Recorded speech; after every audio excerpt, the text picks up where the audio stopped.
केंद्रीय गृहमंत्री अमित शाह यांनी त्र्यंबकेश्वरमध्ये जाऊन पूजा केलेली आहे, तिथे दर्शन घेतलेले आहे। अमित शाह सपत्नीक हे नाशिकमध्ये आलेले आहेत आणि नाशिक दौऱ्यादरम्यान त्यांनी त्र्यंबकेश्वराचं दर्शन घेतलेलं आहे। यावेळेस महायुतीचे सर्व नेते देखील त्यांच्यासोबत उपस्थित दिसतात। एकनाथ शिंदे, देवेंद्र फडणवीस, केंद्रीय मंत्री मुरलीधर मोहोळ देखील या ठिकाणी उपस्थित असल्याची ही दृश्य आहेत। अमित शाह यांनी त्र्यंबकेश्वराची पूजा केलेली आहे। त्र्यंबकेश्वरसाठी अमित शाह हे नाशिकमध्ये आलेले आहेत। त्र्यंबकेश्वराचं दर्शन त्यांनी घेतलेलं आहे आणि त्यांच्या हस्ते त्र्यंबकेश्वराची पूजा देखील करण्यात आलेली आहे। आणि यावेळी महायुतीचे सर्व महत्त्वाचे नेते देखील उपस्थित दिसतात। एकनाथ शिंदे आहेत, मुरलीधर मोहोळ देखील या ठिकाणी उपस्थित आहेत। अमित शाह हे नाशिकमध्ये आहेत आणि नाशिक दौऱ्यावर आले असतात त्यांनी त्र्यंबकेश्वराचं दर्शन घेतलेलं आहे। सपत्नीक त्यांनी त्र्यंबकेश्वराची ही पूजा केलेली आहे।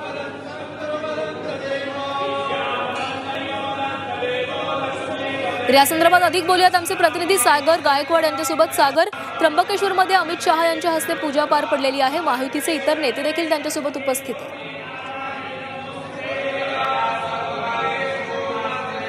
केंद्रीय गृहमंत्री अमित शाह हे नाशिक दौऱ्यावर होते आणि त्यांनी विधिवत पूजा जी आहे ते त्र्यंबक राजाची केलेली आहे। आणि आता सध्या ते त्यांच्यासोबत उपमुख्यमंत्री एकनाथ शिंदे, मंत्री बावनकुळे आणि गिरीश महाजन अशी मंत्रिमंडळाचा पोटवाटा देखील त्यांच्यासोबत आहे। आणि त्यांनी त्र्यंबक राजाचं दर्शन घेऊन विश्वशांतीचा पूजा केलेली आहे, विश्वशांतीसाठी पूजा केलेली आहे। आणि आता ते त्र्यंबक राजाचं दर्शन घेऊन मालेगावच्या दिशेने रवाना झालेले आहेत। तिथे सहकार ची बैठक आहे, तिथे कार्यक्रम आहे आणि त्या कार्यक्रमाच्या स्थळी आता ते रवाना झालेले आहेत। सागर, अमित शाह यांचा पुढचा दौरा नेमका कसा असणार आहे? कारण तुम्ही सांगितलं की ते मालेगावसाठी रवाना झाले।